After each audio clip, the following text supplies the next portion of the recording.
Assalamualaikum warahmatullahi wabarakatuh. Waalaikumsalam Waalaikumsalam warahmatullahi warahmatullah. wabarakatuh. Pak Adisam, selamat bertemu kembali Selamat bertemu, Pak. pagi. Ya, oke.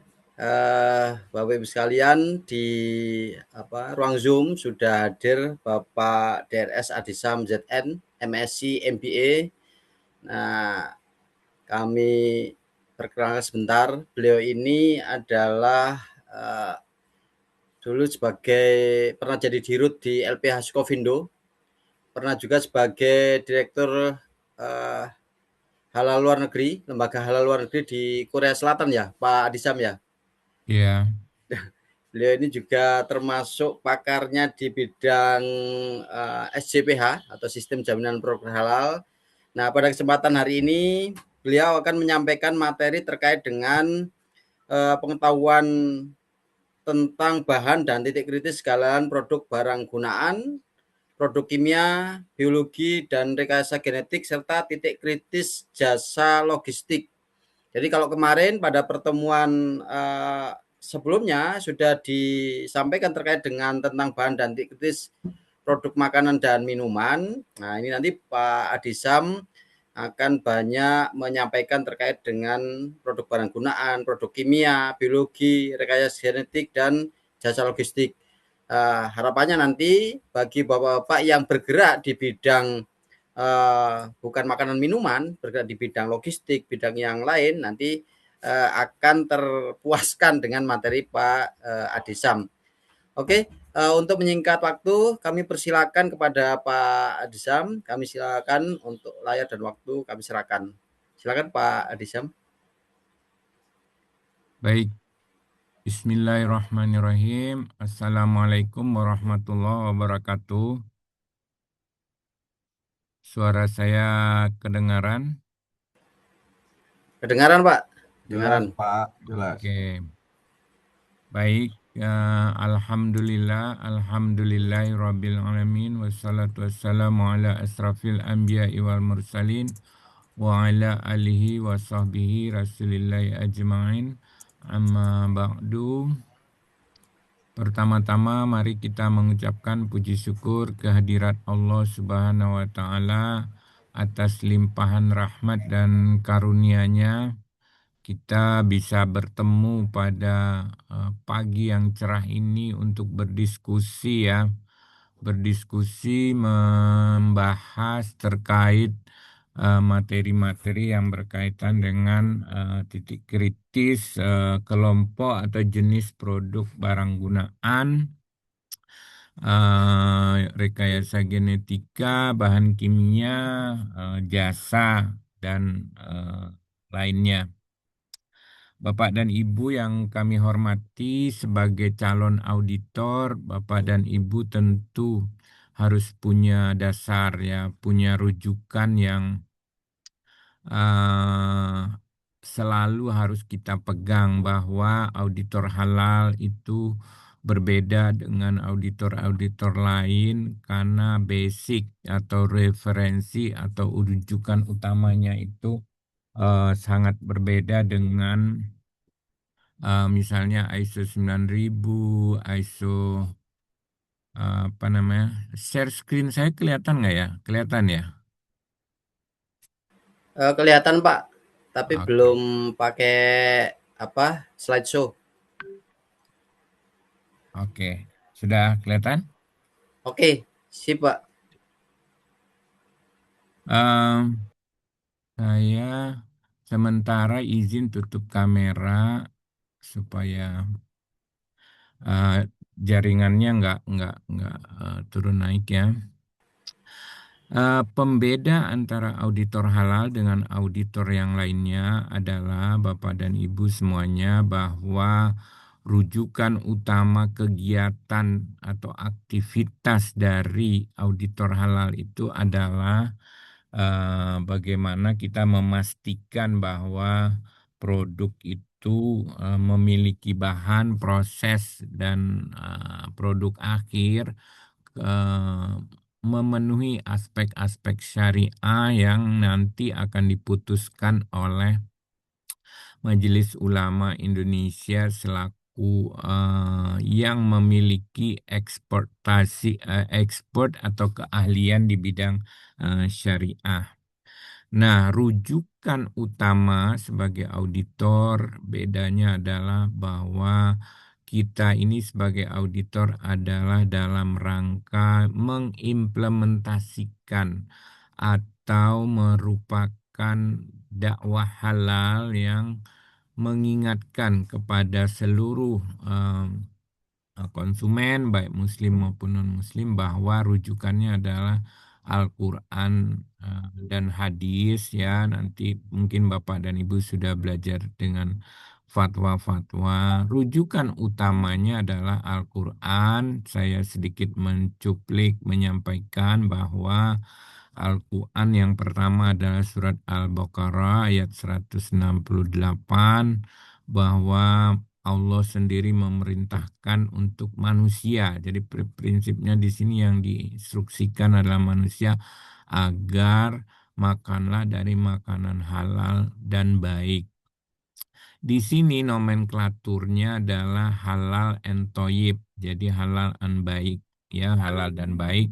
Bukan halal aja.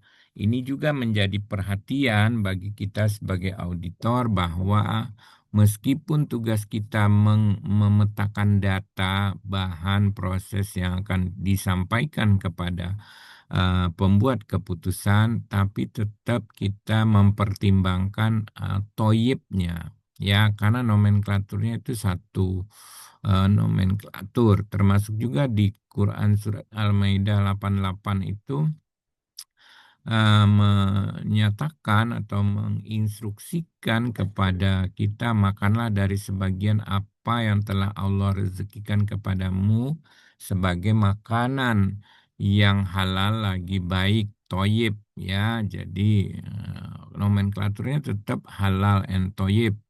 Ya, kemudian Al-Baqarah 172 ya. Di sini yang panggil adalah orang-orang yang beriman ya. Tadi ya manusia secara keseluruhan. Kemudian sekarang adalah orang-orang yang beriman, makanlah dari rezeki yang baik yang kami berikan kepadamu dan bersyukurlah kepada Allah jika kamu hanya menyembah kepadanya. Nah, di sini menekankan harus halalan and toyiban, halal dan baik untuk menjaga kesucian hati, akal, ruh, dan jasad. Jadi, sasarannya itu jauh lebih besar dibanding hanya mendapat sertifikat halal, kemudian Bapak dan Ibu sebagai auditor dapat gaji, dapat honor ya, tapi lebih membantu agar kita memberikan suguhan atau makanan halal and toyib karena tujuannya untuk menjaga kesucian hati, akal, ruh, dan jasad. Ini dasar beberapa ya, ini hanya beberapa referensi yang harus selalu kita pegang sebagai auditor halal. Jadi auditor halal benar-benar harus memegang amanah karena rujukan utama untuk kegiatan auditor halal adalah Al-Quran. Nah, kita tahu Al-Quran itu yang paling tertinggi, yang memberikan instruksi atau pedoman atau arahan atau ini dari Allah Subhanahu wa taala. Jadi perintahnya dari Allah Subhanahu wa taala.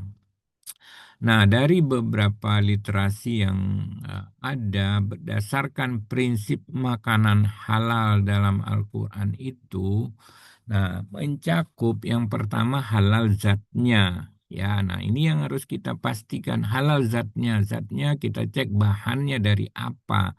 Ya, bahannya dari apa? Apakah itu dari tumbuhan, dari hewan, atau bahan kimia dan lain sebagainya. Sehingga tugas kita adalah mengkoleksi data, mengumpulkan informasi bahannya apa saja beserta dengan statusnya. Jadi halal zatnya. Dan nanti skop sebagai auditor adalah memastikan, memverifikasi bahan baku utama, bahan-bahan tambahan, bahan penolong, dan lain sebagainya. Halal cara memperolehnya. Nah, di sini pada saat kita audit nanti di lapangan ketemu dengan pelaku usaha, kita akan cek ini mereka suplainya dari mana, pembeliannya dari mana. Ini salah satu yang bisa kita lakukan ya. Tapi ini kita tidak termasuk sampai kepada aspek keuangannya, memperoleh dan sebagainya. Tapi kita lebih lihat dia memperolehnya dari mana pembeliannya. Makanya di dalam SCPH itu ada catatan pembelian, beli di toko atau beli di online dan lain sebagainya, sehingga perolehannya baru hanya pada skop itu, tidak melebar kepada skop yang lain yang apa misalnya uang dari korupsi dan lain sebagainya. Itu belum sampai ke situ skopnya sesuai dengan arahan ulama. Kemudian halal prosesnya, tidak terjadi kontaminasi dari proses-proses. Kalau untuk yang bersumber dari hewan, berarti hewannya harus hewan halal dan disembelihnya sesuai dengan ketentuan syariah dengan menyebut nama Allah Subhanahu wa taala. Sehingga kalau kita audit bahannya misalnya bersumber dari bahan hewan yang halal, harus dipastikan cara penyembelihannya apakah sesuai dengan syariat. Kemudian toyib, tidak kotor, tidak menjijikkan, tidak merusak kesehatannya, tidak berlebihan. Jadi konsep dasar dari audit halal memastikan atau mengumpulkan data informasi terkait bahan, proses, produk, dan sistem jaminan produk halal. Oke, kemudian dalam referensi Al-Quran juga sudah ada beberapa rujukan Quran Surat Al-Maidah ayat 3, yaitu yang diharamkan itu apa aja. Ya, ada bangkai. Bangkai berarti kalau dia belum disembelih sesuai syariat Islam, berarti dia tergolong bangkai. Makanya harus dipastikan penyembelihannya sesuai dengan syariat. Kemudian ada darah, itu haram ya, daging babi, daging hewan yang disembelih bukan atas nama Allah.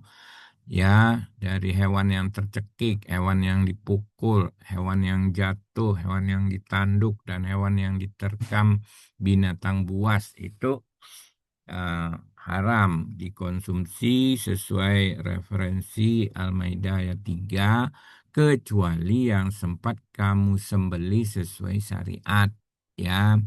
Nah, kemudian ada Quran surat Al-An'am ayat 145 ya. Larangan itu mengenai bangkai, darah mengalir, daging babi, dan sembelihan atas nama selain Allah. Lalu dari situ kita ingin lihat peran Bapak dan Ibu itu ada di mana.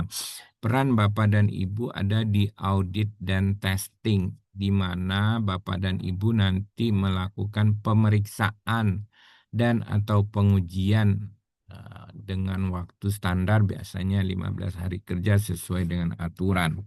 Jadi Bapak dan Ibu posisinya adalah di LPH. Nah, ini Bapak dan Ibu sesuai dengan aturan, Bapak dan Ibu kalau auditor harus berada di lembaga LPH dan tidak boleh memiliki dua LPH, maksudnya bergabung di dua LPH, dan juga terus memelihara amanah kode etik sesuai dengan ketentuan.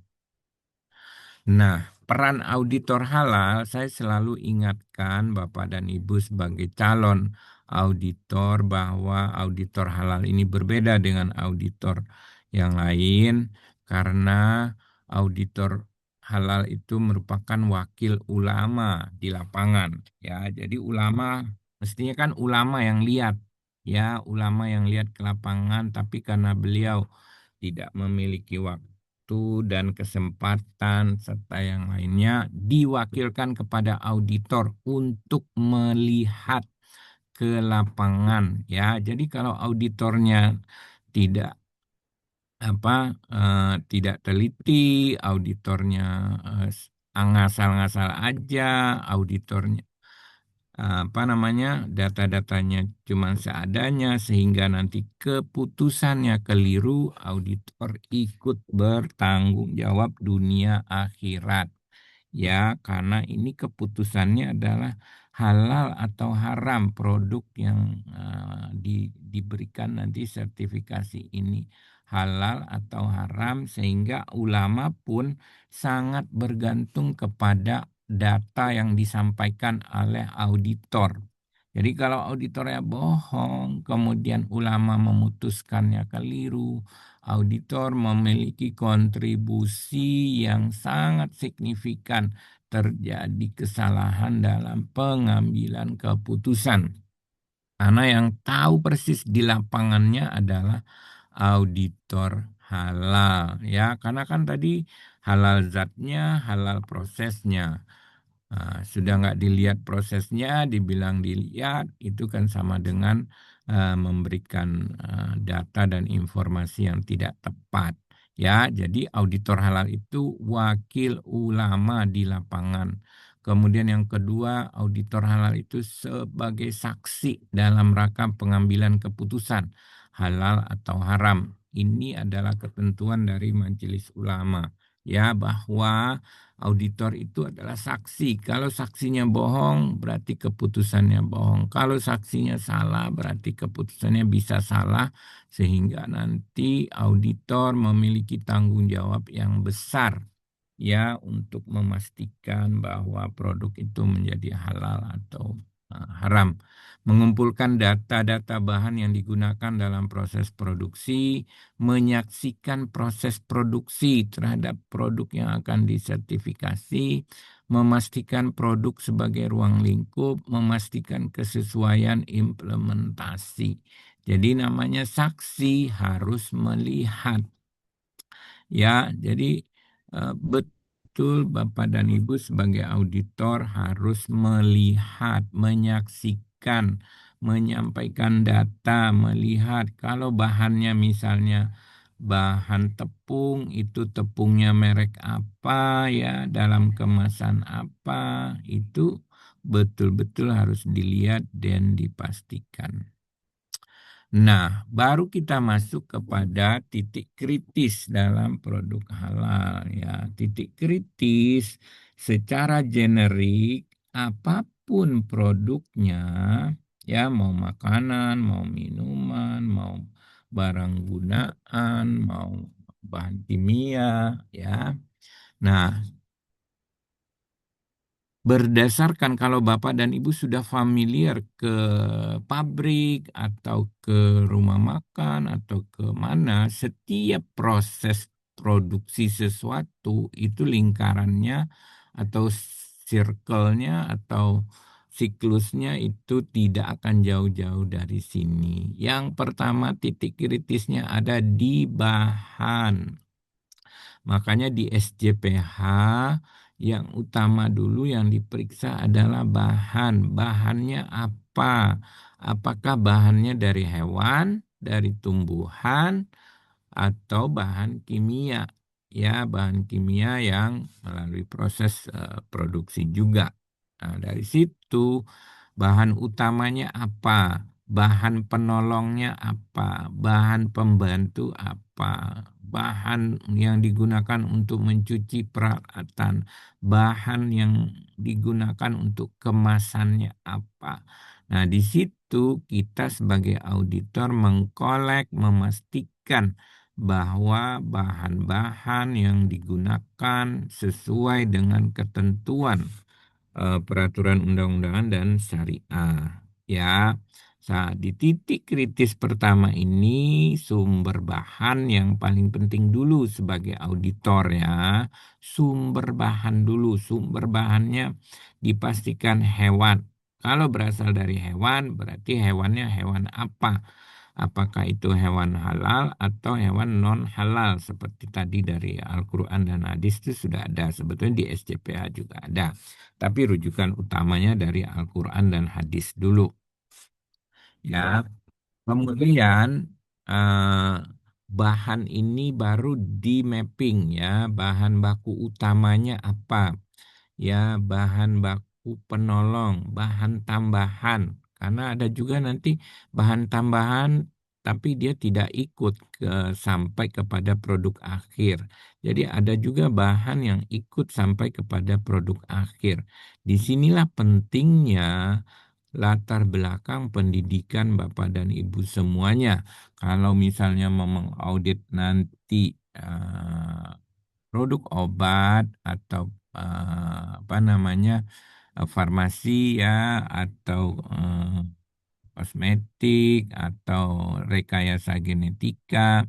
Nah, itu memerlukan orang yang pernah belajar itu ya misalnya biologi atau bioteknologi atau farmasi, kimia dan lain sebagainya. Sudah ada ketentuannya. Nah, setelah dipastikan bahan, pasti Bapak dan Ibu, insya Allah ya, setelah itu pastikan proses produksi dari produk tersebut. Ya, nah otomatis proses produksi itu akan melibatkan yang pertama fasilitas ruangannya seperti apa, apakah itu ada potensi kontaminasi ya dari lingkungan sekitarnya ya, lingkungan sekitar baik lingkungan dalam maupun lingkungan luar. Misalnya kalau audit di rumah potong hewan itu harus ada jarak antara rumah potong hewan halal dengan yang non halal, jarak dengan pemukiman, jarak dengan tempat sampah dan lain sebagainya. Itu titik kritis di produksi. Yang pertama ada fasilitas atau sarana produksi ya. Kemudian baru peralatan ya, peralatan produksi yang digunakan ya. Peralatan produksi yang digunakan eh, itu yang mana yang prioritas yang bersentuhan dengan produk ya. Misalnya mesin produksi ya yang bersentuhan dengan produk misalnya ban berjalan. Ya, ya ada bel gitu di pabrik. Nah, itu kita harus cek bahan bakunya dari apa. Kan biasanya ada yang dari polimer, ada juga dari potensi eh, bahan-bahan yang non halal. Nah, di situ nanti ada bahan maintenance ya, misalnya grease. Grease itu kadang-kadang dia menetes kepada eh, produk, kemudian terbuat dari bahan atau pelumas, misalnya bahan non halal ya, sehingga itu dipastikan apakah itu ada potensi terkontaminasi atau dia bersentuhan. Tapi yang paling penting dipastikan dulu yang mana bagian-bagian yang bersentuhan langsung dengan produk. Kalau dia terbuat dari bahan non halal berarti produk sudah bersentuhan dengan bahan-bahan non halal. Misalnya tadi panci atau wadah memasak ya, makanya itu perlu dipastikan. Kemudian baru setelah itu proses pengemasan. Ya, proses produksi tadi ada alat, ada bahan, kemudian ada fasilitas produksi. Kritisnya di situ, kemudian baru pengemasan. Pengemasan ini ada dua aspek, ada bahan kemasan dan orang. Ya, personil yang tadi juga ada orang ya, yang produksi sama raw material. Nah, di sini kita harus pastikan sebagai auditor titik kritisnya bahan kemasan dan proses pengemasannya di mana, termasuk tadi khusus kalau kita audit di negara-negara yang non-Islam dan mereka tidak tahu aturan terkait kehalalan sehingga mereka habis pegang makan babi misalnya, kemudian nggak disucikan, kemudian megang lagi ke produk ya, karena mereka mungkin karena non-Islam jadi nggak tahu, sehingga harus diberikan dan informasi dan dipastikan tidak terjadi kontaminasi ya. Misalnya kalau di rumah mereka habis pegang eh, apa namanya daging babi gitu kan, mereka halal-halal aja ya yang non Islam ininya. Terus habis itu dia berangkat ke pabrik atau ke resto,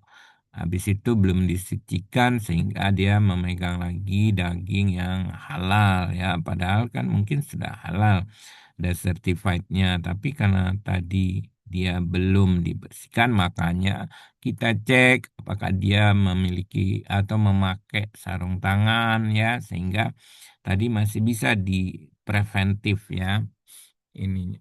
Kemudian wadah kemasannya, sistem pengemasannya seperti apa, titik kritisnya ada di situ. Kemudian ada warehouse atau logistik, di mana di sini ada sistem jaminan transportasi, jasa transportasi atau distribusi dari produk. Ya, di sini bagaimana memastikan pada saat mentreatment atau menghandling produk ini sehingga tidak terkontaminasi selama perjalanan. Ya, dari mulai loading atau muat ke kontainer transportasi sampai nanti ke end user supaya dapat tetap konsisten terjaga status kehalalannya. Kemudian transportasi dan terakhir ada di logistik atau penjualan ya.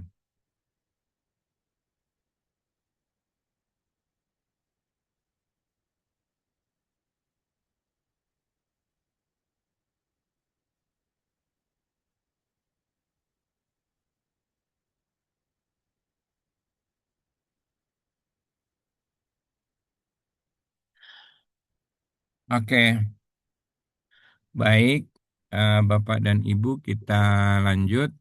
Nanti kalau ada yang bertanya, silakan raise hand dan tulis di ini, di chat, supaya bisa saya lihat dan langsung saya respon. Sekarang kita lanjut kepada pengetahuan bahan dan titik kritis barang gunaan, ya. Barang gunaan, pengetahuan bahan dan titik kritis barang gunaan. Untuk kelompok barang gunaan ini ada 10 ya, Bapak dan Ibu. Ada 10, yaitu satu kelompok sandang, dua penutup kepala, tiga aksesoris, empat perbekalan kesehatan rumah tangga, lima peralatan rumah tangga, enam perlengkapan peribadatan, tujuh kemasan ya, kemudian 8 alat tulis dan perlengkapan kantor, 9 alat kesehatan, 10 bahan penyusun barang gunaan. Nah, Bapak dan Ibu, kita akan coba lihat, kalau dilihat dari barang gunaan ini sangat karakteristik ya, karena barang gunaan ini umumnya ya, misalnya ada perlengkapan ibadah, alat masak dan alat makan, pakaian dan aksesoris, dan perbekalan rumah tangga. Ini yang sering sekali berhubungan dengan penggunaan kita sehari-hari ya. Nah, Bapak dan Ibu, sebentar Bapak dan Ibu.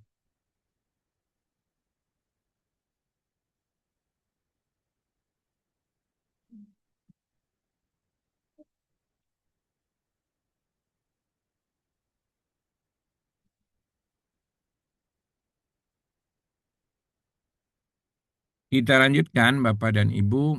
Kita coba lihat satu persatu ya. Kira-kira titik kritisnya di mana ya. Kelompok yang pertama adalah sandang. Ya, sandang itu eh, cakupannya ada pakaian dalam, ada kaos kaki, kemudian ada jaket, ada sandang lainnya. Kalau dilihat definisi, sandang adalah salah satu kebutuhan pokok manusia primer yang berupa pakaian yang berfungsi untuk melindungi tubuh dari cuaca panas dingin dan memberikan kenyamanan serta keamanan bagi penggunanya. Sandang mencakup berbagai jenis pakaian yang digunakan dalam aktivitas sehari-hari, termasuk pakaian kerja ya, pakaian pekerja, pakaian rumah, pakaian tidur ya, pakaian untuk ke pesta, termasuk yang kedua pakaian dalam yang selalu dipakai setiap hari ya.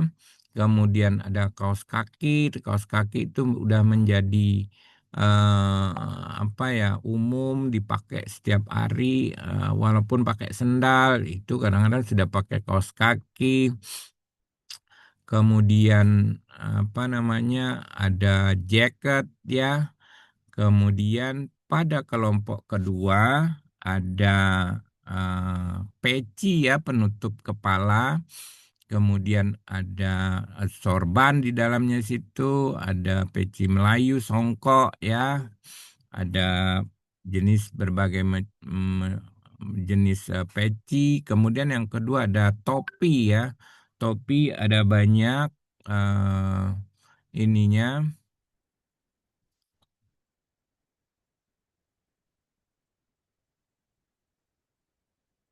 Kemudian ada apa namanya, penutup kepala berikutnya ada jilbab ya. Nah, kemudian ada helm, ada penutup kepala lainnya. Nah, kalau kita lihat Bapak dan Ibu, pertama kalau kita bandingkan tadi dengan siklus produksi, bahan baku yang umum digunakan untuk kelompok sandang dan penutup kepala ini adalah kelompok tekstil dan produk tekstil. Ya, umumnya itu kan dari kain dan apa namanya, bisa dari berbagai jenis. Nah, bahannya yang digunakan adalah bahan dari serat. Ya, serat. Nah, kalau kita lihat tekstil dan produk tekstil itu industrinya adalah industri serat, industri kain, dan industri hilirnya adalah garment, pakaian jadi. Ya. Nah, di sini akan kita coba lihat utamanya adalah serat yang merupakan titik kritis pada bahan. Ya, nah bahan dasar pakaian itu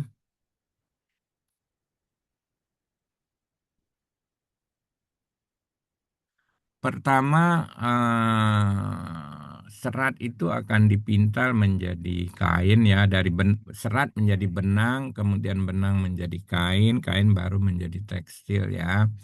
Nah, serat yang digunakan itu umumnya ada yang dari alami, kemudian ada juga yang dari hewan, seperti wool dan sutra, atau serat sintetis seperti polyester. Sehingga Bapak dan Ibu, eh, kita sebagai auditor harus memastikan ini sumber bahannya dari serat apa, serat dari sintetis kah atau dari serat hewan. Karena berbagai jenis serat itu dari hewan, misalnya dari bulu domba, dari ulat sutra ya, dari kambing Kashmir, dari kambing Anggora. Kemudian ada juga serat yang dari kelinci, dari bulu unta, dari rambut kuda, serat dari kulit ya.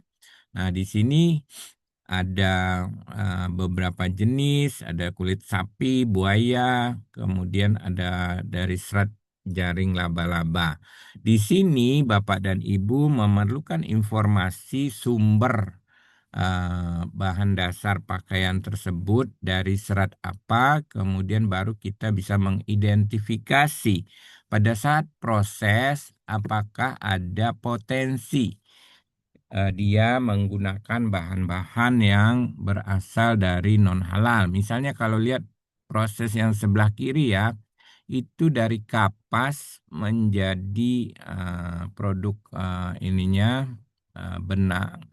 Itu ada pada saat penambahan bahan ada lem, ada kanji, ada selulos, ada karboksimetil, lem gelatin ya.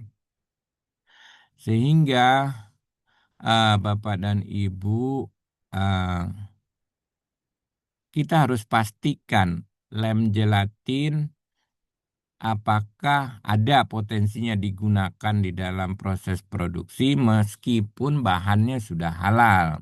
Ya, kemudian di bawah di situ ada lagi mereka menggunakan deterjen, ada sabun alkali, ya, kemudian ada juga asam-asam dan mereka menggunakan enzim juga. Ya, nah di sini tugas kedua adalah memastikan proses produksinya apakah menggunakan bahan-bahan yang apa namanya eh, yang bersumber dari bahan non halal. Termasuk di gambar yang ketiga. Jadi titik kritis tadi dari sumber bahan, bahan dan proses produksinya.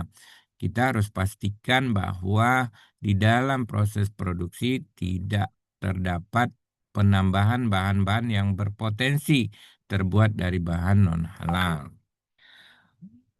Berikutnya adalah aksesoris ya. Aksesoris di sini ada cincin, ada jam tangan, anting, gelang, pengikat rambut, ikat pinggang, dompet, tas, sepatu, sandal ya, sampai perbekalan rumah tangga. Kita lihat nih ininya. Nah, kita lihat di eh, ini dulu cincin ya. Cincin bahan utamanya ya logam, tapi kemungkinan di prosesnya ada, tapi jarang ya. Kalau ada potensi, umumnya adalah dari logam, metal ya. Kemudian ada sepatu, sepatu dari kulit ya. Kemungkinan ada potensi terbuat dari bahan kulit babi ya ininya itu ininya kemudian baru pada proses ikat pinggang misalnya. Ikat pinggang umumnya bahannya adalah leather atau kulit ya, kemudian ada logam pada depannya itu yang untuk pengikatnya itu.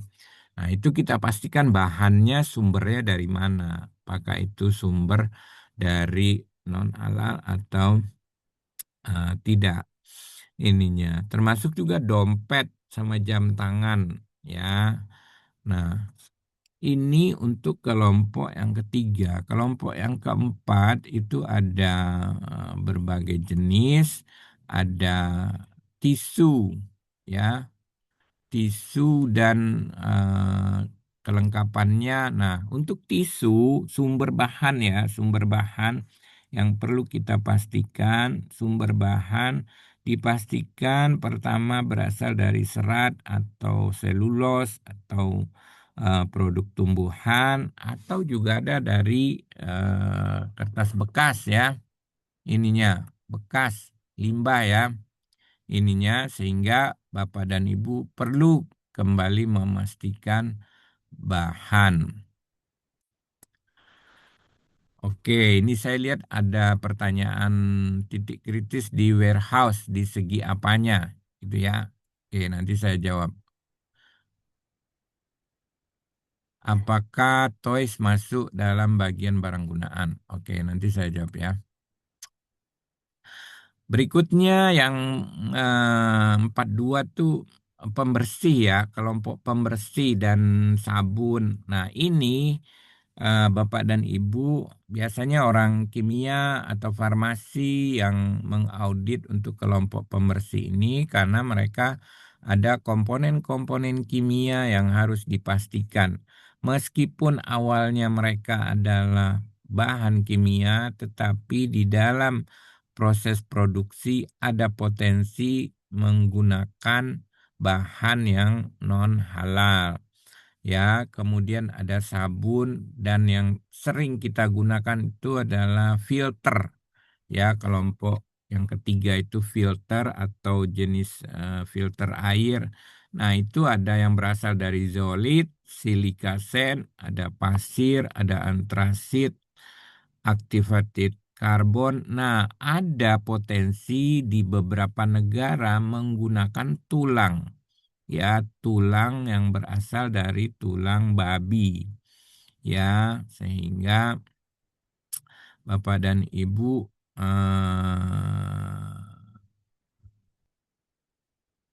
sebagai auditor kita harus memastikan sumber bahan, kemudian proses produksi dan final product.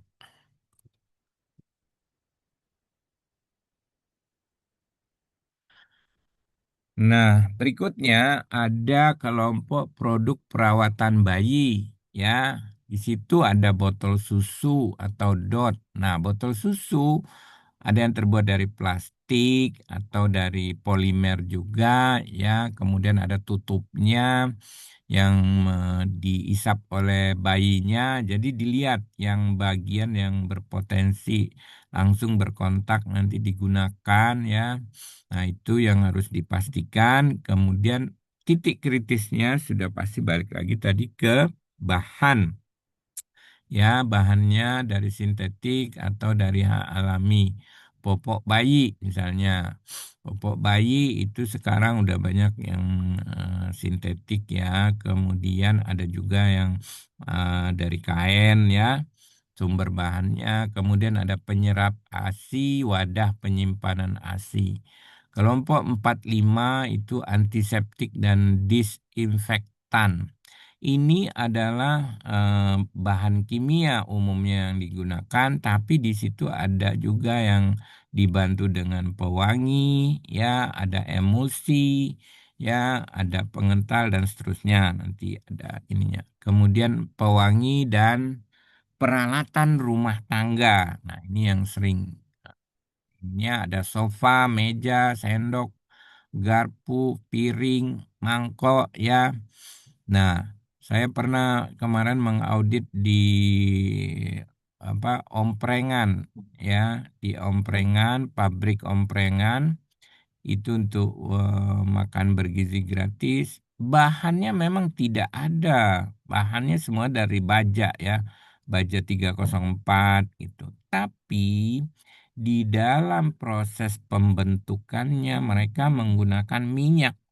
Ternyata setelah dicek minyaknya itu berasal dari campuran minyak babi karena itu memerlukan proses di laboratorium. Ya.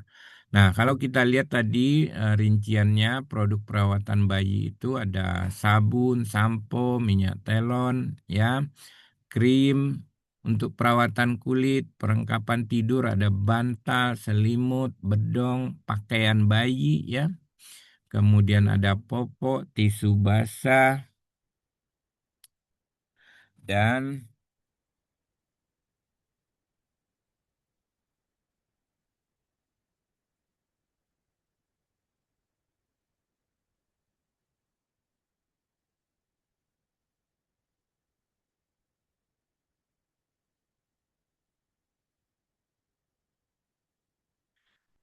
perawatan bayi. Ada juga nanti vitamin, suplemen, ya.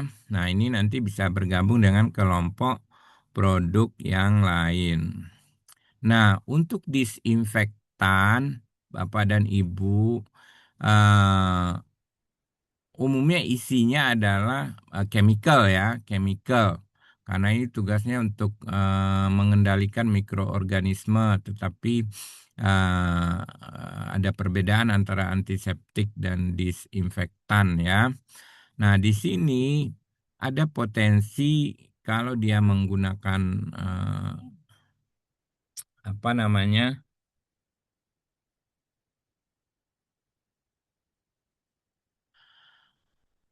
Antiseptik dirancang khusus digunakan pada kulit, luka, dan membran mukosa untuk mengurangi resiko infeksi. Kemudian eh, di sini ada tambahan-tambahan senyawa amonium, formaldehid, ya. Nah, kuncinya Bapak dan Ibu semuanya, sebagai auditor kita harus memahami tadi bahan baku. Ya, bahan baku yang digunakan untuk membuat antiseptik ini apa saja jenisnya.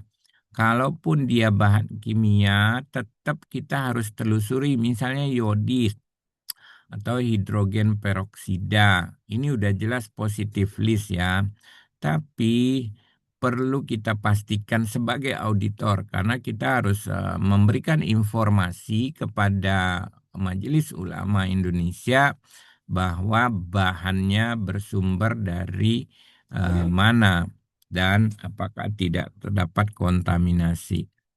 Pewangi, ya. Pewangi adalah senyawa kimia yang memiliki struktur molekuler yang kompleks dan mampu berinteraksi dengan reseptor penciuman dalam hidung manusia. Ya, di sini pewangi itu unsur utamanya adalah minyak esensial, adalah bahan dasar alami yang diekstrak dari tumbuhan seperti bunga, buah-buahan, rempah-rempah, dan resin. Contohnya minyak mawar, minyak jeruk, minyak cendana.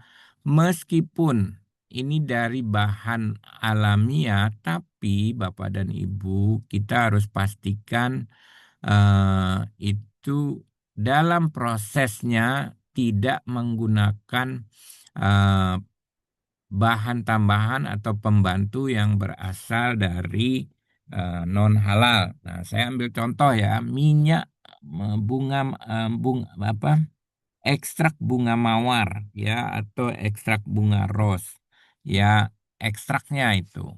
Nah, ekstraknya itu ternyata saya pernah audit juga di eh, perusahaan ekstrak yang akan digunakan untuk kosmetik itu memang bahan bakunya dari tumbuhan. Tetapi pada saat memurnikan dan memproses atau memisahkan bahan-bahan campuran, mereka menggunakan enzim. Ya, setelah ditelusuri, itu sumber bahannya adalah eh, bunga mawar atau bunga apa ya, lupa saya jenis bunganya, itu ada di Korea, khas di situ bunganya. Kemudian saya cek ekstraknya bagaimana. Oke, setelah diekstrak, dapatlah campuran itu masih ada kotorannya, ada lemaknya, ada macam-macam, ada proteinnya dan segala macam. Lalu untuk memisahkan komponen utama itu mereka menggunakan enzim. Nah, enzimnya ini ternyata setelah saya telusuri mengandung unsur babi atau terbuat dari unsur babi karena memisahkan senyawa menggunakan enzim itu lebih bagus dan prosesnya juga purity-nya bagus sehingga orang itu cenderung menggunakan enzim untuk memurnikannya sehingga ini kita perlu memastikan meskipun dia sudah berasal dari bahan yang positif list kalau Indonesia bilang itu Indonesia nah unsur berikutnya ada senyawa-senyawa yang sudah dimurnikan ya dari ekstrak bahan alam tersebut. Misalnya aroma jeruk yang khas ya limonen, linalol. Meskipun dia bersumber dari bahan yang positif list, namun kita selalu harus memastikan apakah ada potensi bahan pembantu itu terbuat dari bahan-bahan yang non halal. Termasuk nanti mereka menggunakan bahan tambahan. ada parfum, ada penyerap UV, pengawet, pewarna, ya. Nah, itu ada ininya. Inilah fungsinya auditor, mengumpulkan informasi, memverifikasi, dan menyampaikan laporan deskripsi kepada Majelis Ulama Indonesia. Berikutnya ada pestisida ya, pestisida rumah tangga itu macam-macam. Saya sih kayaknya agak kurang. Ini kalau pestisida diberikan halal ya, tapi karena termasuk dalam wajib halal kelompoknya. Nah, pestisida itu umumnya adalah bahan-bahan aktif yang berbahaya, bahan kimia, ada piretrin, ada piretroid, ada organofosfat, ada karbamat, ya, kemudian ada fungisida, rodentisida, herbisida. Di samping itu ada bahan tambahannya. Ada pelarutnya yang merupakan bahan untuk melarutkan bahan aktif, ada pengemulsi ya untuk mencampurkan bahan aktif dengan air, ada stabilizernya, ada penetrasi dan ada aromanya. Sehingga Bapak dan Ibu sebagai auditor tugasnya memastikan, memverifikasi, mendeskripsikan bahan tersebut kepada Komite Majelis Ulama Indonesia. Berikutnya adalah kelompok peralatan rumah tangga. Nah, untuk peralatan rumah tangga, prioritas yang pertama tentu kita lihat yang mana yang berhubungan dengan apa namanya, kalau tadi misalnya wadah ya, wajan gitu kan, berarti kan emailnya atau pelapisnya. Nah, itu terbuat dari bahan apa? Ya, kemudian mungkin kalau dia lapisannya yang di bawah itu yang terbakar, mungkin itu tidak bersentuhan dengan makanannya. Tapi prioritasnya dulu kritisnya ada di yang bersentuhan dengan produk makanannya ya. Misalnya tadi kalau gelas kan di dalamnya, piring juga ada ya. Nah, piring juga ada berpotensi terbuat dari eh, bonnya bonnya babi. Ininya balik lagi tadi kepada bahan baku yang digunakan termasuk kuas ya. Kuas kan itu ada kuas yang dari rambut dan dari bulu babi juga ya. Nah, kembali lagi kunci titik kritisnya ada di bahan baku, tapi prioritasnya Bapak dan Ibu dilihat mana yang prioritas bersentuhan dengan produk yang akan diproduksi untuk peralatan rumah tangga ini. Termasuk sofa kan ada yang dari kulit ya, kemudian ada yang dari kain juga, kemudian kursi ya, kemudian tadi ada peralatan-peralatan rumah tangga lainnya, mesin cuci, kemudian ada kulkas ya. Terakhir saya udah ada kulkas yang mendapat sertifikat halal karena ada komponen bagian dalam yang berkontak dengan makanan. Berikutnya peralatan rumah tangga ada sajadah, tasbih, sarung, mukena. Nah, ini bahan bakunya umumnya dari kain ya. Nah, balik tadi titik kritisnya bahan berarti kain. Kainnya sumbernya bahannya dari serat apa ya. Nah, yang tidak kalah penting, kelompok yang ketujuh adalah kemasan produk ya. Kemasan itu ada kemasan plastik, kemasan kertas, kemasan polistiren, aluminium foil. Titik kritis yang pertama pasti bahan ya. Kalau plastik, bahan bakunya kebanyakan kan dari polimer ya. Ada polivinil klorida, ada P3 ya, itu ada beberapa jenis. Nah, kemudian pastikan itu juga nanti sumber bahan bakunya tidak berasal dari limbah atau recycle ya, karena perlu dipastikan itu supaya ada kejelasan sumber bahannya. Termasuk juga kertas ya. Kertas kan ada juga yang bersumber dari bukan langsung dari seratnya, dari kertas bekas yang dikumpulkan dari limbah dan seterusnya. Nah, ini titik kritisnya ada di bahan proses. Berikutnya perlengkapan alat tulis ya, alat tulis kantor, ada lem ya. Nah, itu ada potensi lemnya dari lem gelatin ya. Kemudian ada kertas cetakan, dia kan menggunakan kertas dan lem.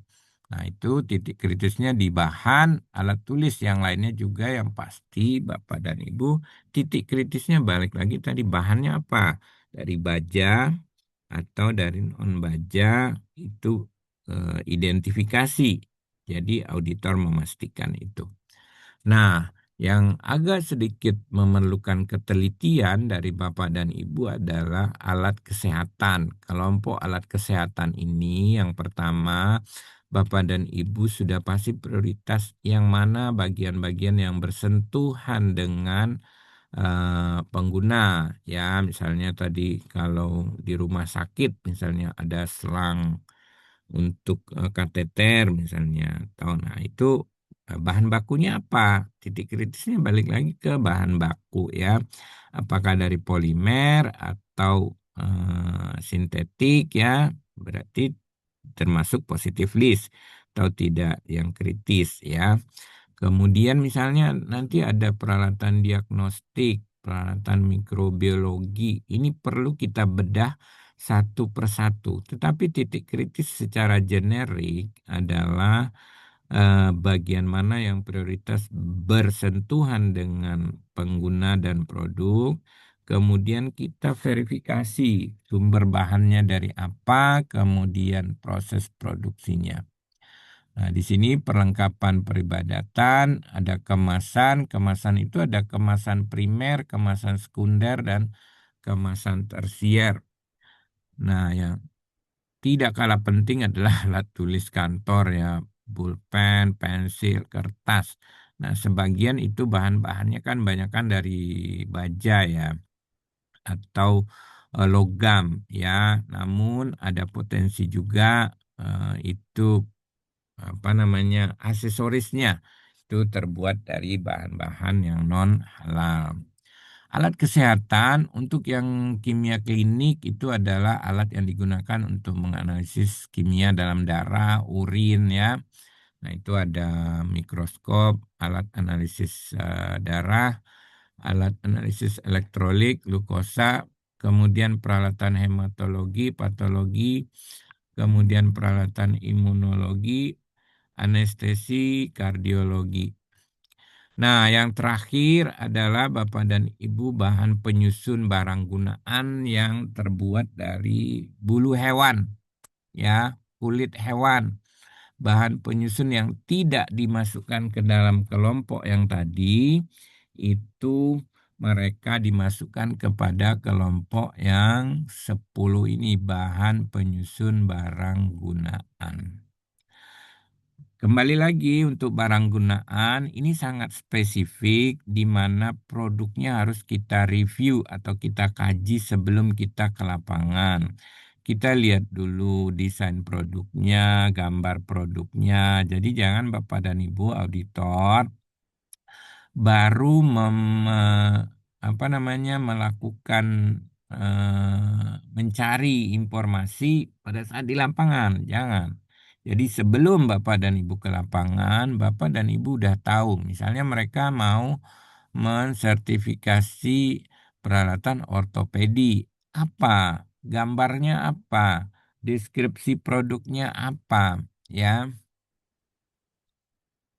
Sehingga Bapak dan Ibu sudah punya gambaran untuk eh, berangkat ke lapangan. Baik, kita lihat dulu pertanyaan dari Bapak dan Ibu ya. Tadi kita barang gunaan sudah sampai nomor 10. Titik kritis di warehouse. Nanti kita bahas di warehouse, tapi ini nanti yang pertanyaan dari Pak Henry ya, Pak Henry Rialdi, bahwa warehouse itu adalah sistem jaminan penanganan produknya. Jadi jangan dianggap warehouse itu produk, nanti malah gudangnya yang disertifikasi.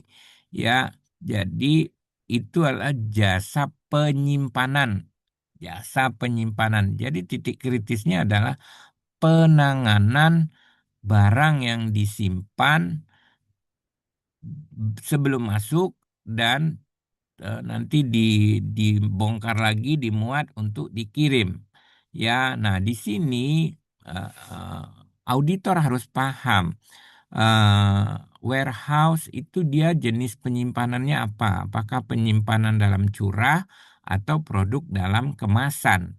Ya, kalau penyimpanan dalam curah itu tidak bisa dicampur. Ya, misalnya daging babi dalam gelondongan besar, kemudian disimpan di warehouse itu, kemudian ganti lagi disimpan daging sapi, ya. Nah, ini namanya sistem jaminan jasa penyimpanan, ya. Jadi yang disertifikasi itu jaminan jasa penyimpanannya, bukan gudangnya. Jadi berbeda nanti ya, nanti pada saat di jasa itu jasa penyimpanan, jasa transportasi, jasa apa namanya logistik ininya. Jadi jasa bukan produk. Ya, memang definisi produk itu barang dan jasa. Jadi barang udah jelas tadi bentuknya, ya. Mudah-mudahan Pak Hendri bisa terjawab. Kemudian, apakah toys atau mainan masuk dalam barang gunaan? Kalau dilihat skop tadi adalah tidak ada ininya dari kelompok yang 10 tadi kita bahas di depan itu tidak ada kategori toys mainan. Tetapi menurut saya mainan ini juga perlu kita pastikan karena itu kan kita pegang-pegang terus ya. Kalau dulu saya di laboratorium lebih melihat aspek keamanannya. Misalnya ada toys mainan anak dipegang terus sama anak itu mudah tertelan atau mengandung logam berbahaya, ya. Nah, sebetulnya itu perlu kita pastikan juga apa namanya mainan itu dipakai tiap hari. Kalau dia terbuat dari bahan non halal, otomatis tiap hari kita kan megang yang non halal terus, ya, sehingga perlu menjadi perhatian meskipun menurut saya bisa dimasukkan ke sertifikasi. Betul, Pak. Kemudian, Pak, ya, betul Pak, karena silakan. toys mainan anak-anak itu kan kontennya kan ada contoh boneka ya Pak. Itu ada Ya, bahan dari plastik, rambutnya dari serat, iya, bajunya dari tekstil kan itu Pak. Apalagi dia betul. berwarna, resiko terhadap anak-anak saliva kan ada tes saliva kita Pak biasanya Pak. Jadi mungkin caranya dimasukkan juga kali ya Pak. Ya, sebaiknya sih ya, karena ini statusnya kan tidak ada di dalam yang wajib halal. Tapi berdasarkan penggunaan, itu kan penggunaannya sehari-hari sama dengan tadi yang barang gunaan apa namanya alat masak ya gitu ya Pak ya. Iya Kalau Pak. menurut pendapat pribadi saya itu bisa dikategorikan menjadi barang gunaan. Tapi karena aturan tertulisnya tidak ada sehingga kita perlu berkoordinasi dengan BPJPH sehingga eh, apa namanya bisa dikategorikan menjadi wajib halal ininya Jika nanti. jika palka usahanya ingin mensertifikasi halal Pak, jadi masuk ke kategori mana nih Pak sementara nanti ini? Kalau dari sisi produk masuk ke barang gunaan, Pak. Baru Ininya gunanya Pak. kan di antara yang lain itu kan tadi ada makanan, nggak mungkin ya Pak ya. Mungkin. Minuman, nggak mungkin. Kosmetik, nggak mungkin. eh, Produk bahan kimia kan nggak mungkin Pak. Iya betul. Produk biologi nggak mungkin ya. Yang tepat ya masuk ke kelompok barang gunaan Pak. Baik, baik. Baik, Pak. Ininya. Terima kasih informasinya, Pak. Ya, terima kasih. Kemudian ada pertanyaan dari Pak Mulhakudin Sastra Yuningrat. Kalau sepatu dari bahan sintetis tidak kritis ya, tidak wajib sertifikasi halal. Nah, eh, sepatu itu masuk ke tadi barang gunaan ya, kelompoknya tadi apa tadi ininya. Nah, masuk kepada yang wajib disertifikasi dalam artian sebetulnya wajib dipastikan melalui sertifikat halal apakah itu ada komponen yang non halal. Kalau dia merasa itu apa namanya eh, istilahnya mengandung bahan yang non halal, ya tinggal ditulis. Kan sudah ada sekarang banyak sepatu yang ditulisin terbuat dari kulit babi, itu ada labelnya. Ada beberapa perusahaan Pak yang sudah menulis itu. Jadi mestinya di disertifikasi kalau memang dia tidak mengandung apa bahan yang terbuat dari non halal gitu. Karena itu termasuk kategori ya Pak Mulhak. Kemudian untuk Pak Khufron, untuk menghindari kontaminasi bahan haram dari personil, apakah perlu menyediakan fasilitas? Oh, perlu. Wajib, Pak. Ya, wajib ya. Menyediakan fasilitas untuk mencuci tangan atau mensucikan. Sekarang kan udah banyak, Pak, sabun yang mengandung tanah yang bisa digunakan untuk mensucikan dari najis. Apalagi kalau di negara lain kan susah ya Pak ya. Orang megang babi itu kan hal yang biasa di sana. Habis itu apa namanya eh,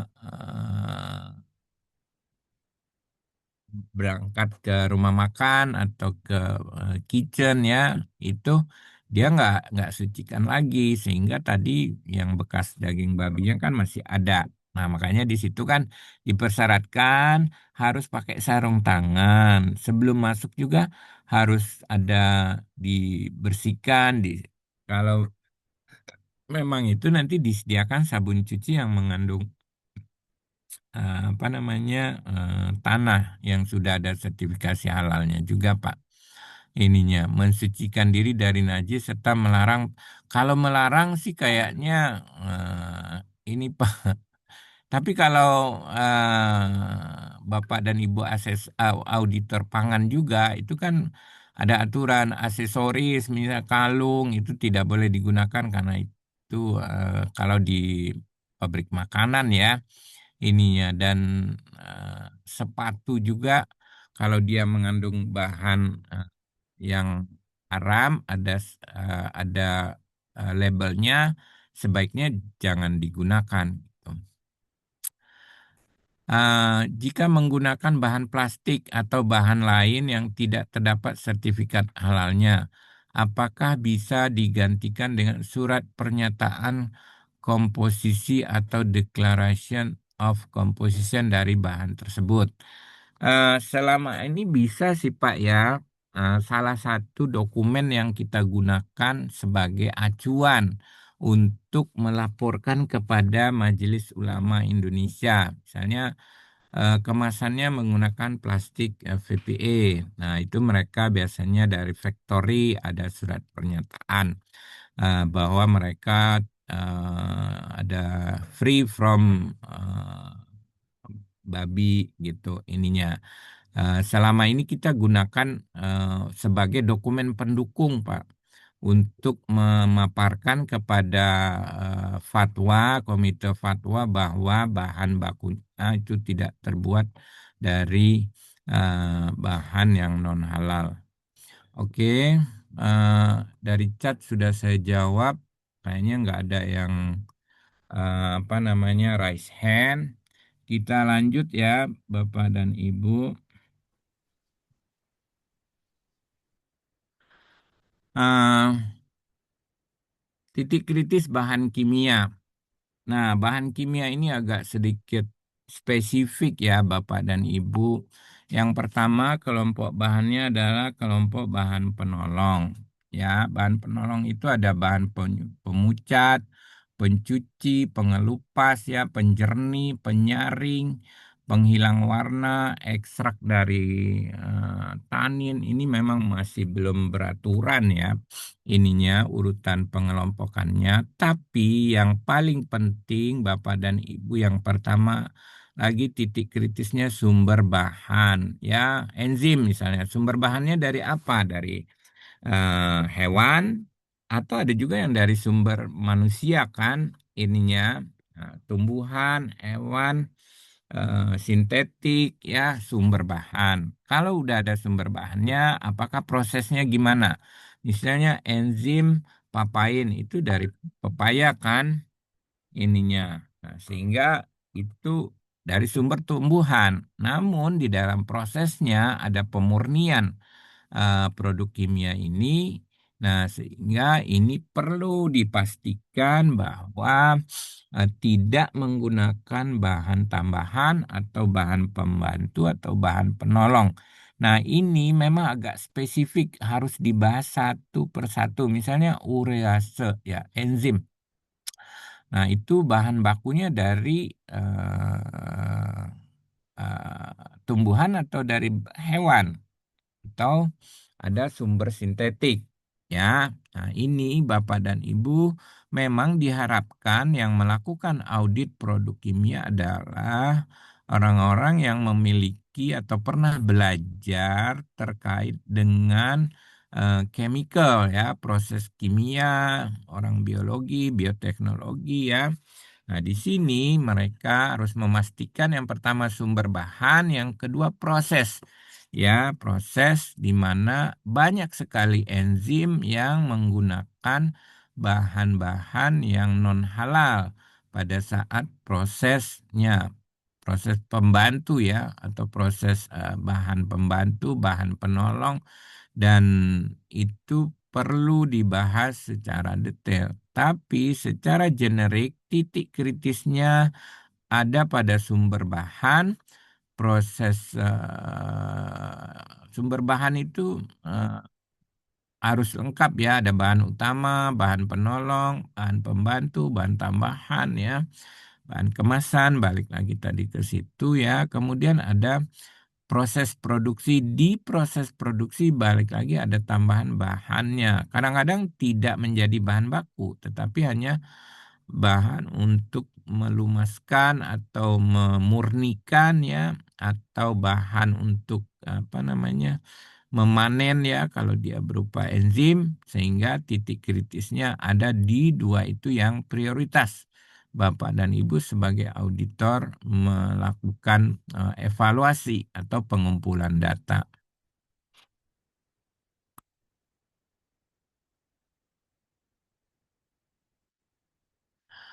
Nah, berikutnya untuk bahan kimia ini ada apa namanya, katalis. Katalis itu murni bahan kimia, ya. Dia biasanya tidak ikut, hanya memotivasi atau mensponsori terjadinya reaksi kimia. Nah, nanti kita harus bedah sumbernya dari mana. Pada saat dia proses itu menggunakan apa dan reaksinya seperti apa, kita harus memahami. Titik kritisnya di situ ada nutrisi mikroba. Balik lagi, mikroba ini ada banyak sekali jenisnya. Ada arginin, ada asam aspartat, biotin, ya. Ada yang udah dalam bentuk produk jadi, misalnya apa namanya, suplemen kesehatan. Nah, di sini titik kritisnya yang pertama sudah pasti bahan baku utamanya sumbernya dari apa? Apakah dia bersumber dari hewan, tumbuhan, ada juga sintetik. Kemudian pada saat proses itu bagaimana pabrik melakukan prosesnya. Makanya kami sarankan auditor sebelum ke lapangan, misalnya ada yang mau sertifikasi niasin, sebelum berangkat atau sebelum ditugasin, Bapak dan Ibu sudah belajar, mempelajari, ya, niasin itu ada potensi sumber bahannya dari apa saja, ya, dari tumbuhan atau dari sintetik atau dari turunan ada babi atau tidak, ya. Kemudian bahan tambahannya di list, ya, bahan tambahannya apa aja dalam proses produksi. Makanya Bapak dan Ibu sebelum berangkat, Bapak dan Ibu sudah punya data alur proses produksi produk yang akan disertifikasi. Ya, jadi kita udah tahu, oh, alur prosesnya produksi, misalnya ada ekstraksi, kemudian ada pemisahan, setelah dipisahkan kemudian ada pemurnian, setelah pemurnian nanti ada ditumbuhkan lagi ya ininya, kemudian setelah ditumbuhkan baru dipanen lagi, setelah dipanen baru nanti dikemas. Nah, itu alur proses produksi, proses produk halalnya Bapak dan Ibu harus ketahui secara persis. Ya, itu merupakan titik kritis sehingga Bapak dan Ibu pada saat melaporkan dan mempertanggungjawabkannya itu memiliki scientific judgment, menyatakan bahwa ini prosesnya tidak mungkin terjadi kontaminasi dan bisa berpotensi terbuat dari bahan non halal. Nah, ujung-ujungnya yang terakhir tidak masuk pada bahan-bahan yang di atas, masuknya ke nomor 2, bahan kimia lainnya. Nah, ini di sini ada kelompok pengikis barang aktif ya, karbon ya. Barang aktif karbon ada alumina, ada fragrant, ada flavor. Nah, ini Bapak dan Ibu nggak mudah melakukan audit fragrant dan flavor. Karena tahapannya itu mungkin ada beberapa tahap, mungkin 5 atau 6 lebih. Terus komponennya banyak sekali, bahannya kecil-kecil gitu. Sedikit-sedikit kan. Nah, sehingga Bapak dan Ibu memerlukan waktu untuk memverifikasi masing-masing bahan itu. Kadang-kadang komponennya itu bisa 20 lebih ya. Sehingga kita harus memastikan masing-masing itu apakah itu produk sintetis atau bahan yang digunakan terbuat dari bahan non halal. Nah, kalau tadi kita di depan sudah mencerahkan, nah ini saya ringkas sedikit dari peraturan Badan POM bahwa umumnya adalah ada bahan penolong, bahan tambahan pangan, ada batasan maksimalnya. Nah ini juga yang Bapak dan Ibu harus perhatikan ya, khusus tadi untuk produk-produk yang terkait dengan suplemen kesehatan.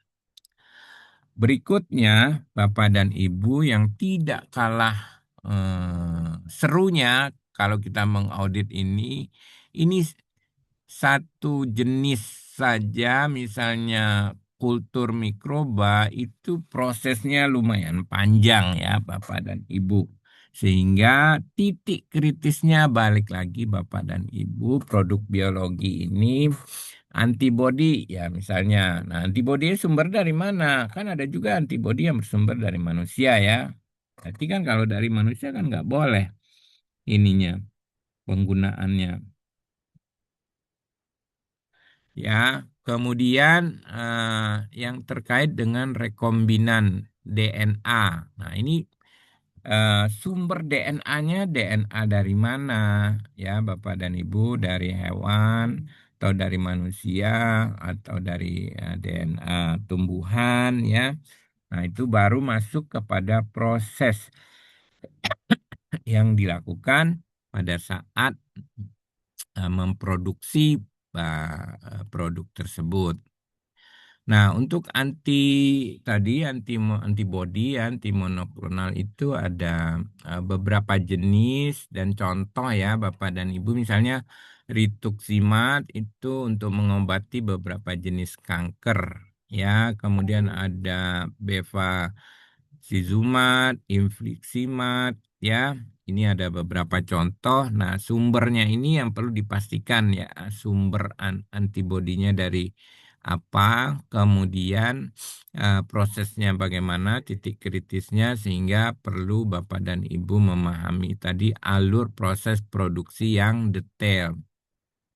Kemudian ada hormon ya, hormon itu diproduksi oleh kelenjar untuk mengatur berbagai fungsi. Misalnya hormon pertumbuhan ya. Kemudian ada insulin, estrogen, testosteron, hormon tiroid, adrenalin, hormon serotonin, dopamin, oksitosin. Di sini Bapak dan Ibu titik kritisnya balik lagi tadi ke yang pertama, sumber bahannya dari apa? Hewan, tumbuhan, sintetik, atau kimia. ya, kemudian ada prosesnya apa, ada bahan tambahan, ada bahan penolong. Nah, yang lagi ramai sekarang misalnya produk sel punca. Sel punca itu kan ada yang berasal dari manusia ya, ada yang dari sumsum tulang, lemak, darah tali pusat ya, atau bahkan embrio ya, janin yang udah meninggal itu diambil. Nah, ininya untuk keperluan medis. Setahu saya itu sudah ada fatwa ulama terkait sel punca. Ya, terkait sel punca ini bagaimana ketentuan hukum syariahnya itu yang diperbolehkan hanya untuk keperluan medis. Kalau untuk kosmetik, nanti Bapak dan Ibu lihat fatwa ya, fatwa Majelis Ulama Indonesia.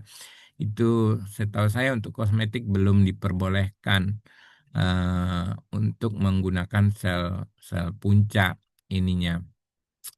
Apalagi dia kalau berasal dari sel manusia yang diambil sumbernya, ya kan tidak boleh menggunakan bahan tuh manusia untuk kegiatan itu produksinya. Berikutnya, Bapak dan Ibu, asam amino, ada peptida. Balik lagi, sumber bahan peptida yang umum digunakan, ada sumber hewani, sumber nabati, kemudian ada yang dari tubuh manusia. Ini kita perlu pastikan, termasuk juga nanti media kulturnya. Ya, jadi kalau orang biologi kan sudah tahu dia media kulturnya pakai apa untuk menumbuhkan atau untuk memperbanyak ya. Nanti media panennya untuk panen seperti apa. Makanya diharapkan untuk produk-produk yang ini yang mengaudit adalah yang memiliki latar belakang bioteknologi misalnya atau farmasi atau kimia atau biologi ya. Itu sudah ada ketentuan dari BPJPH. Nah, yang lebih ini lagi ya produk rekayasa genetika. Nah, terutama ini sumber DNA-nya ya.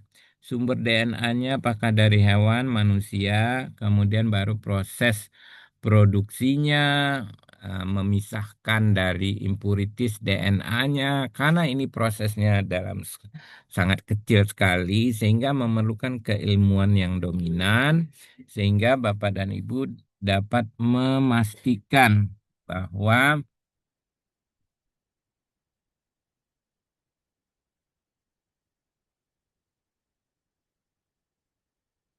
apa namanya sumber bahan yang digunakan itu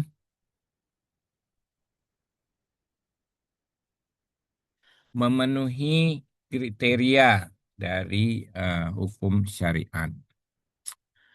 Nah, kita masuk kepada jasa transportasi ya.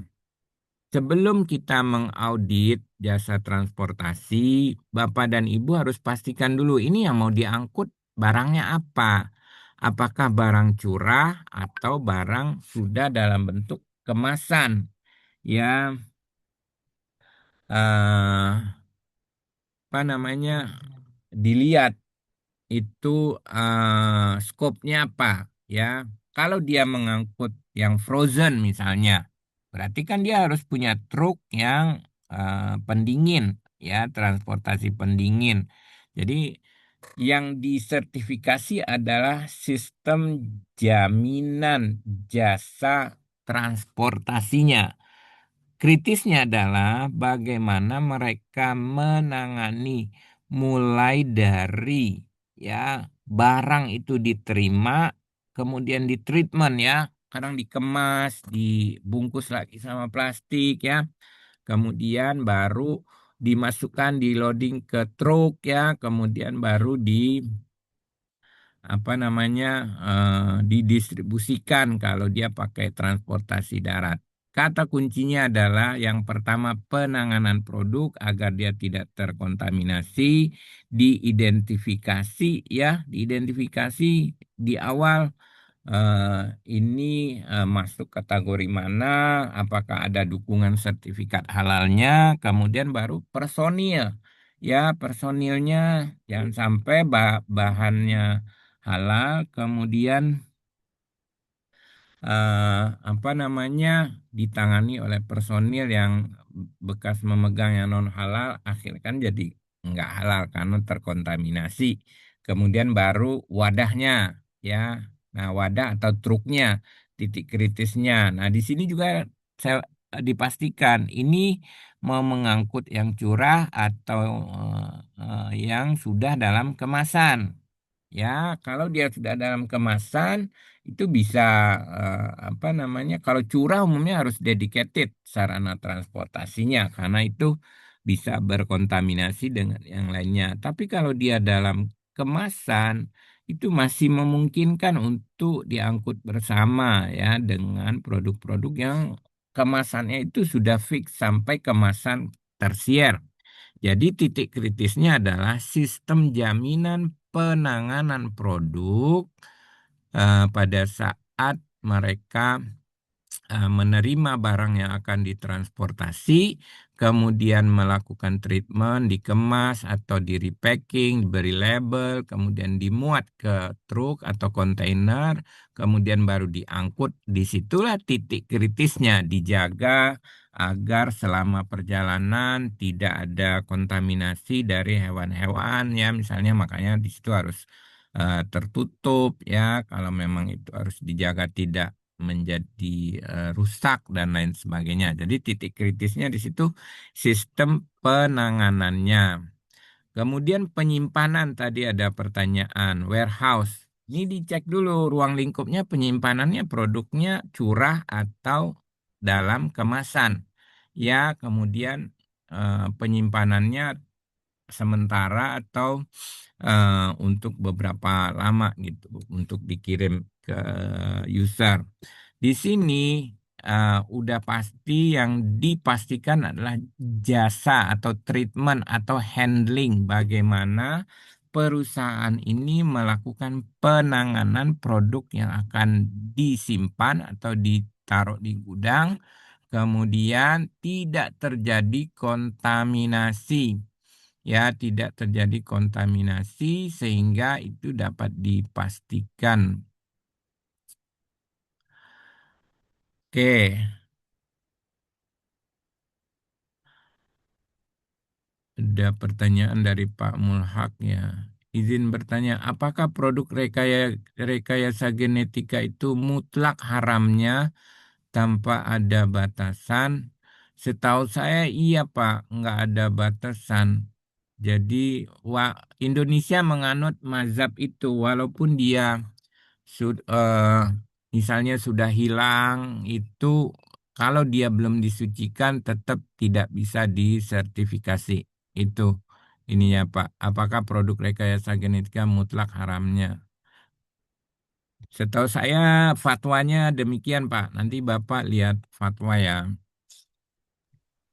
Berikutnya terakhir jasa penjualan. Ya, jasa penjualan itu retail, gerai, toko, kios, pasar modern. Ya, sehingga Bapak dan Ibu perlu pastikan apakah personil yang menangani di retail tersebut itu tidak bercampur alat, fasilitas penyimpanan sehingga itu memerlukan ketelitian dan kejelian dari para auditor untuk melihatnya. Ini ada pertanyaan dari Pak siapa Izin nih satu? Pak Adisam, waktunya tinggal 1 menit lagi. Jadi Oke, siap.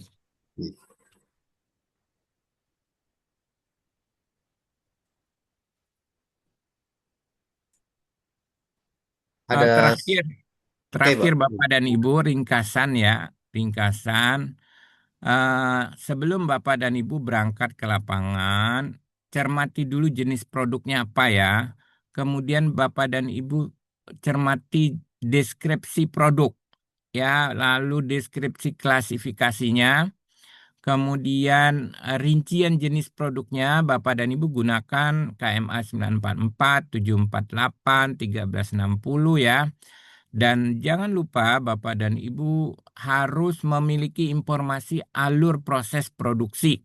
Ya, jangan sampai ke lapangan belum tahu ini alur proses produksinya gimana, PPH-nya, sehingga nanti baru di lapangan belajar itu hindari.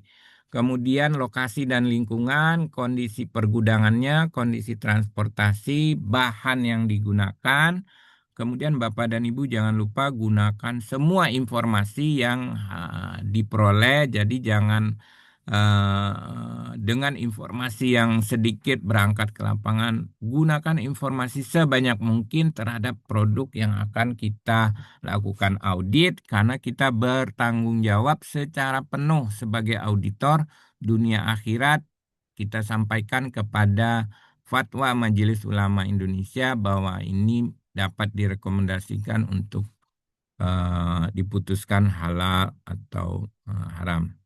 Demikian, terima kasih Bapak dan Ibu atas perhatiannya. Mudah-mudahan apa yang saya sampaikan dapat menjadi bahan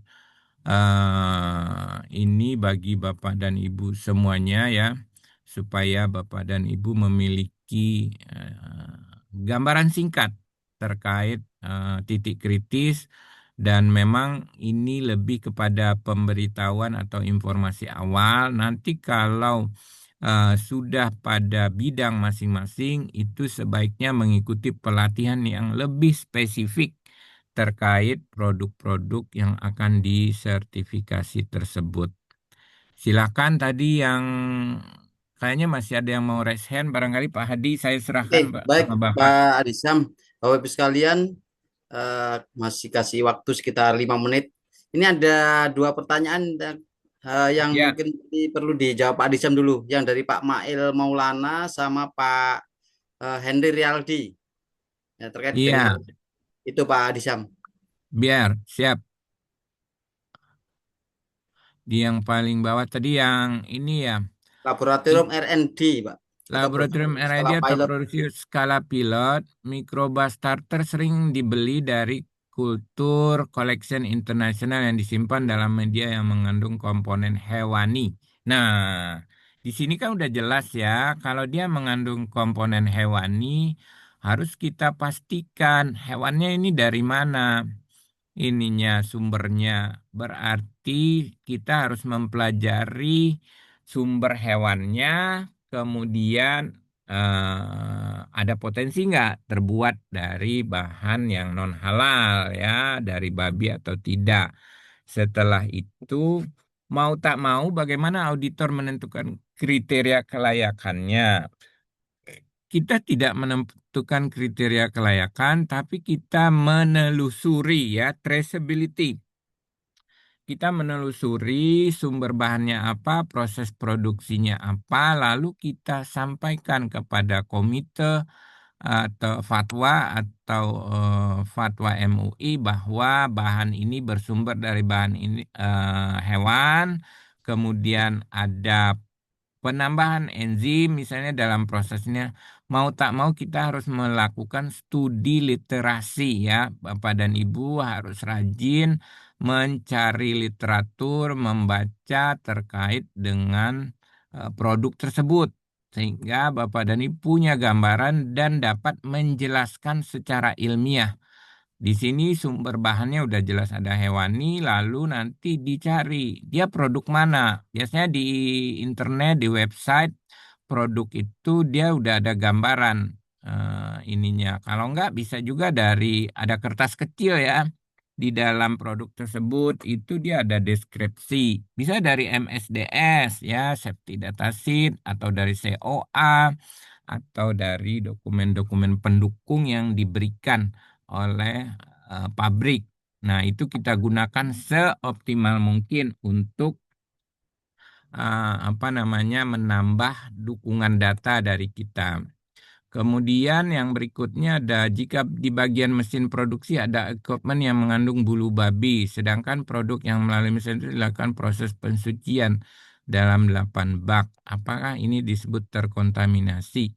Ya iya, kalau memang dia terbuat dari bulu babi, kemudian setelah bersentuhan itu belum disucikan, berarti sudah terkontaminasi. Kecuali setelah bersentuhan disucikan, baru itu kan. Nah, disucikannya ini nanti harus ada validasi ya, Bapak. Ininya harus dipastikan itu kesesuaian proses pensuciannya seperti apa. Demikian dari saya, terima kasih banyak atas perhatian Bapak dan Ibu. Mudah-mudahan bermanfaat dunia akhirat apa yang kita bahas dan jadi amal ibadah buat kita.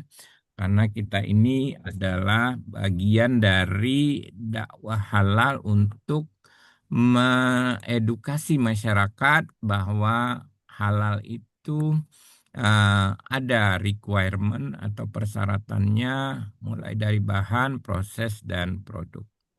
Terima kasih. Mohon maaf bila ada kekurangan. Wabillahi taufiq wal hidayah. Wassalamualaikum warahmatullahi wabarakatuh. Waalaikumsalam warahmatullahi wabarakatuh. Waalaikumsalam warahmatullahi wabarakatuh. Pak Adis.